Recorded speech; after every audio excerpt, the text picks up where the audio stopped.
আসসালামু আলাইকুম বন্ধুরা, কেমন আছেন সবাই? আশা করি সকলেই ভালো আছেন। তো বন্ধুরা, আজকের এই ভিডিও থেকে আমি আপনাদেরকে প্লে স্টোরের এমন কিছু সেটিংস সম্পর্কে জানাবো বা এমন কিছু সেটিংস আপনাদেরকে দেখাবো যে সেটিংসগুলো এর আগে আপনি কখনোই করেননি, কিন্তু এই সেটিংসগুলো আপনাদের প্রত্যেকের করা উচিত। তা না হলে আপনি প্লে স্টোর অ্যাপ্লিকেশনটি ইউজ করতে গেলে আসলে বিপদে পড়তে পারেন বা বিভিন্ন রকম ঝামেলা হতে পারে।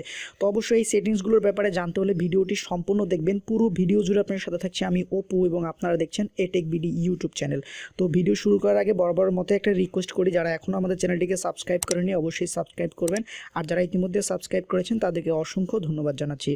তো বন্ধুরা, আমরা কিন্তু প্লে স্টোর অ্যাপ্লিকেশনটি প্রায় সবাই ইউজ করে থাকি, বিশেষ করে যারা স্মার্টফোন ইউজ করে বা অ্যান্ড্রয়েড ফোন ইউজ করে তাদের প্রত্যেকের ফোনে কিন্তু প্লে স্টোর অ্যাপ্লিকেশনটি ডিফল্ট আকারে দেওয়া থাকে। আর এই অ্যাপ্লিকেশন থেকে কিন্তু আমরা বিভিন্ন রকম অ্যাপ্লিকেশনগুলো ডাউনলোড করি, সেগুলো ইউজ করি বা ইনস্টল করে নিই। তো সেই ক্ষেত্রে আমরা কিছু সেটিংস আছে, যে সেটিংসগুলোর ব্যাপারে আসলে জানি না, কিন্তু আমাদের এই সেটিংসগুলো প্রত্যেকেরই করা উচিত। তো আজকের ভিডিও থেকে আমি আপনাদেরকে সেরকমই কিছু সেটিংস সম্পর্কে জানাবো যেগুলো আপনাদের প্রত্যেকেরই করা উচিত। তো আশা করি ভিডিওটি কেউ মিস করবেন না, সম্পূর্ণ দেখবেন।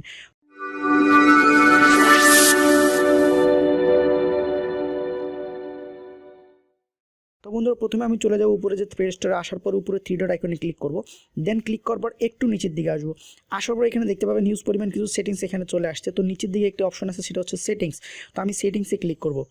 দেন সেটিংসে ক্লিক করার পর এখানে দেখতে পাবেন অনেকগুলো অপশন চলে আসছে। তো আমি এখান দিয়ে ক্লিক করব অটো আপডেট অ্যাপস। তো দেখতে পাচ্ছেন এখানে তিনটি অপশন আছে। একটি হচ্ছে ওভার এনি নেটওয়ার্ক, একটি হচ্ছে ওভার ওয়াইফাই অনলি এবং ডোন্ট অটো আপডেট অ্যাপস। তো এখান থেকে অবশ্যই আপনারা কিন্তু ডোন্ট আপডেট অটো অ্যাপস এই অপশনটি সিলেক্ট করে দিবেন। তো এই অপশনটি সিলেক্ট করলে হবে কি, আপনারা যখনই কোনো অ্যাপ্লিকেশন আপনার ফোনে আপডেটের প্রয়োজন পড়বে সেটা অটোমেটিকলি আপডেট হবে না। কিন্তু আপনি যদি এখানে ওভার এনি নেটওয়ার্ক বা ওভার ওয়াইফাই অনলি দিয়ে রাখেন তাহলে আপনার অ্যাপ্লিকেশনগুলো অটোমেটিক আপডেট হতে শুরু করবে।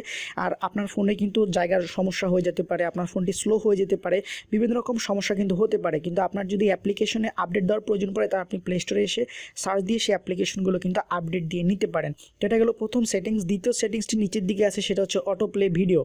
তো এই অটো প্লে ভিডিওটি অবশ্যই আপনার কিন্তু ডোন্ট অটো প্লে ভিডিও এই অপশনটি করে রাখবেন। এটাও কিন্তু খুবই ইম্পর্টেন্ট একটি সেটিংস, আপনার ফোনের স্টোরেজ বা আপনার ফোনের জন্য খুবই দারুণ একটি সেটিংস এখানে। তো এখানে এটা হচ্ছে দ্বিতীয় সেটিংস। তো এখন আমি আপনাদেরকে একটা দারুণ সেটিংস দেখাবো। সেটিংসটি হচ্ছে প্লে স্টোরে খুবই দারুণ একটি সেটিংস। সেটা এখান থেকে আপনারা ক্লিক করবেন। এই যে দেখতে পাচ্ছেন প্লে প্রোডাক্ট নামে একটি সেটিংস আছে, এখানে ক্লিক করবেন। তো বন্ধুরা, এখানে ক্লিক করার পর এখানে দেখতে পাবেন যে এরকম একটা অপশন চলে আসবে। তো উপরে দেখতে পাবেন সেটিংস একটা আইকন আছে, জাস্ট এখানে একটা ক্লিক দিবেন। তো এখানে ক্লিক করার পর আপনারা দেখতে পাবেন এখানে দুটো অপশন আছে। এই দুটো অপশন আসলে আপনার চালু আছে কিনা সেটা দেখে নেবেন। তো এই দুটো অপশন আসলে কি কাজ করে সেটা হচ্ছে, দেখতে পাচ্ছেন প্রথম অপশনটির নাম হচ্ছে scan apps with play product. তো এই অপশনটি যদি আপনার চালু না থাকে তাহলে প্লে স্টোর থেকে যদি আপনি কোনো অ্যাপ্লিকেশন ডাউনলোড করেন এবং সেই অ্যাপ্লিকেশনটি যদি কোনো রকম ভাইরাস বা মালওয়্যার থাকে বা কোনো রকম সমস্যা থাকে সেই অ্যাপ্লিকেশনগুলো, সেগুলো কিন্তু আপনার ফোনের ক্ষতি করতে পারে। কিন্তু যদি আপনি এই দুটি সেটিংস অন করে রাখেন তাহলে আপনার ফোনে সেরকম কোনো অ্যাপ্লিকেশন ইনস্টল হবে না যে অ্যাপ্লিকেশনগুলোতে কোনো সমস্যা আছে বা কোনো ঝামেলা আছে, বা যদি কোনো অ্যাপস ইনস্টল হয়েও থাকে সেক্ষেত্রে কিন্তু আপনার ফোনের কোনো রকম ক্ষতি করবে না, কারণ এই দুটি সেটিংসের মাধ্যমে আপনার সেই অ্যাপ্লিকেশনগুলো স্ক্যান হবে এবং স্ক্যান হওয়ার পরে কিন্তু সেই ভাইরাস থাকলে সেগুলো ডিলিট করে দিবে অটোমেটিকলি প্লে স্টোর এই অ্যাপ্লিকেশনটির মাধ্যমে। তো বন্ধুরা, এই দুটি সেটিংস কিন্তু খুবই দারুণ দুটি সেটিংস। তো মোটামুটি আপনাদেরকে দেখানোর জন্য এই দুটি সেটিংসে ছিল। তো এই সেটিংসটা আপনাদের কাছে কেমন লাগলো অবশ্যই কমেন্ট বক্সে জানাবেন। যদি ভালো লাগে অবশ্যই একটি লাইক দিতে পারেন এবং এরকমই নিত্য নতুন ভিডিওগুলো সবার আগে দেখার জন্য আমাদের চ্যানেলটিকে সাবস্ক্রাইব করবেন। আল্লাহ হাফেজ।